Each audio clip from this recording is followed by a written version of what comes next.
Gas तुटवड्याच्या पार्श्वभूमीवर केंद्र सरकारची थोड्याच वेळात पत्रकार परिषद। गॅस पुरवठ्याबाबत कुठले नवे नियम येणार याकडे लक्ष।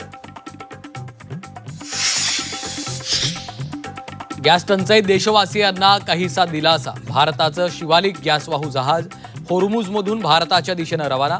2 LPG गॅस वाहक जहाजांना होर्मुझमधून जाण्यास परवानगी।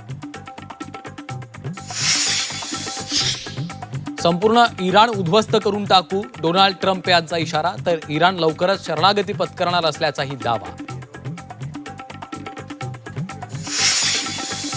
राज्यात गॅस सिलेंडरचा काळा बाजार। अनेक ठिकाणी अन्न व नागरी पुरवठा विभागाची धडक कारवाई। नागपूर भंडाऱ्यात 110 गॅस सिलेंडर जप्त। शिर्डीतील साई संस्थानला गॅस टंचाईची झळ। साई संस्थानच्या लाडू प्रसादात कपात। भाविकांना 2 ऐवजी एकाच लाडूचा प्रसाद। संभाजीनगरात 40,000 मुलांसाठी सोलारवर शिजतीये खिचडी। सौर ऊर्जेच्या मदतीनं पोषण आहार। संभाजीनगरच्या अन्नामृत फाउंडेशनचा प्रयोग। गॅस सिलेंडरच्या खरेदीसाठी एजन्सी बाहेर पुणेकरांच्या रांगा। जिल्हाधिकाऱ्यांच्या आदेशाला हरताळ। होम डिलिव्हरी ऐवजी एजन्सी बाहेर रांगा। नागपुरातही सकाळपासून गॅस एजन्सी बाहेर लोकांची गर्दी। युद्धामुळे भाजीपाला फळांची निर्यात थांबली। बाजार समित्यांमध्ये आवक वाढल्यानं शेवगा, कलिंगड, खरबुजाचे दर घसरले। शेतीमालाच्या दरात मोठी घसरण।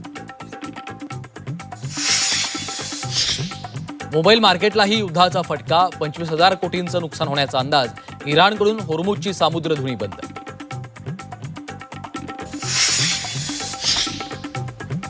उत्तर कोरियाचे हुकुमशाह किम जोंग उन यांची युद्धात उतरण्याची तयारी। उत्तर कोरियाकडनं युद्ध सराव सुरू केल्याची माहिती।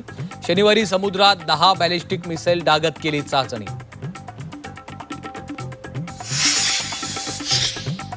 आणि करवीर निवासिनी अंबाबाईचं दर्शन आजपासून 4 दिवस बंद। पुरातत्व खात्याकडनं मंदिराच्या संवर्धन आणि देखभालीचं काम सुरू असल्यानं निर्णय।